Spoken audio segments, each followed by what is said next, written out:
Have you ever read a passage from an ancient text, maybe one you've heard a dozen times, and just had this feeling that you're missing something?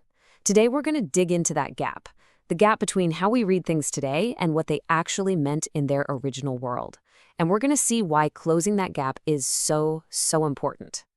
You know, if that thought has ever crossed your mind, you're definitely not alone. It's a totally natural reaction when we bump up against big ideas that challenge how we normally think. But actually, that feeling of being a little overwhelmed, that's often the very first step toward a much deeper, much richer understanding. And this really leads us to a huge question. When you pick up an ancient text, like the Bible, was it written directly to you, like a personal letter? Was it written for you, like a gift? Or was it written for you to understand? Now, that distinction might seem small, but trust me, the answer changes literally everything. Okay, so let's dive into that.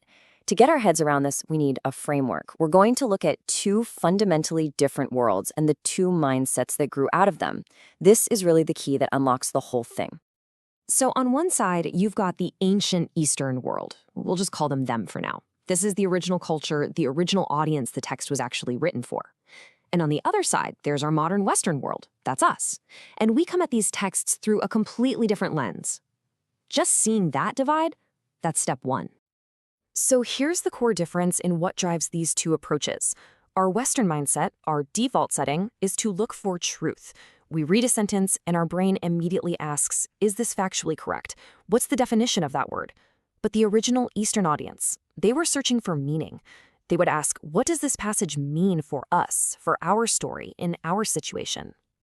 Let's make this practical. Let's take a super famous verse and see how this plays out in the real world. I'm sure most of us have heard this line from Jeremiah 29 and maybe even applied it to our own lives. But let's look at it now through both of these lenses. And right here, you can see the difference so clearly. Our Western truth approach, here's a universal promise meant for every single person, for me right now.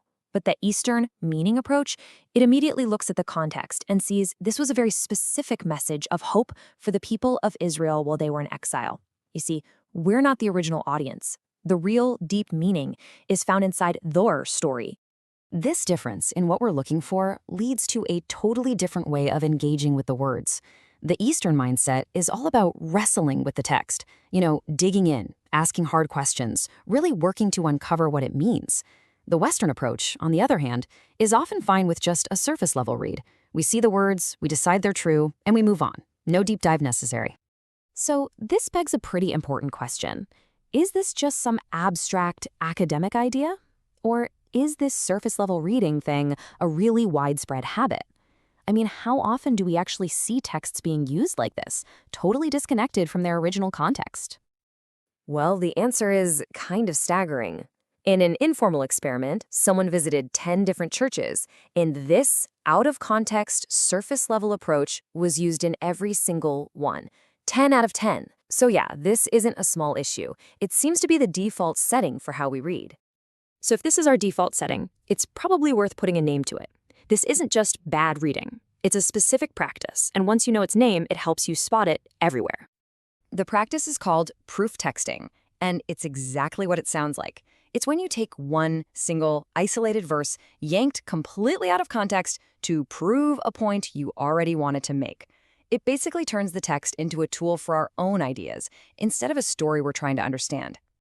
A couple of other really powerful ways to describe this are cherry picking, which we've all heard of, and scripture hijacking.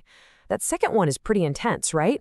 It really implies that we're taking the text hostage and forcing it to say something the author never ever intended.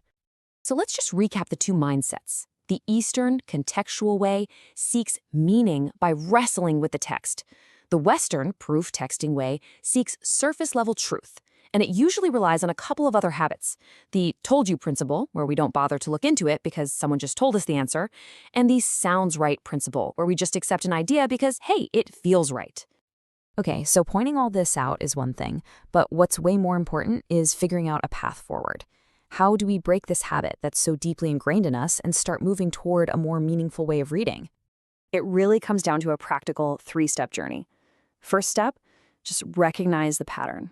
Once you learn what proof texting looks like, I promise you'll start to see it everywhere. Second, ask questions.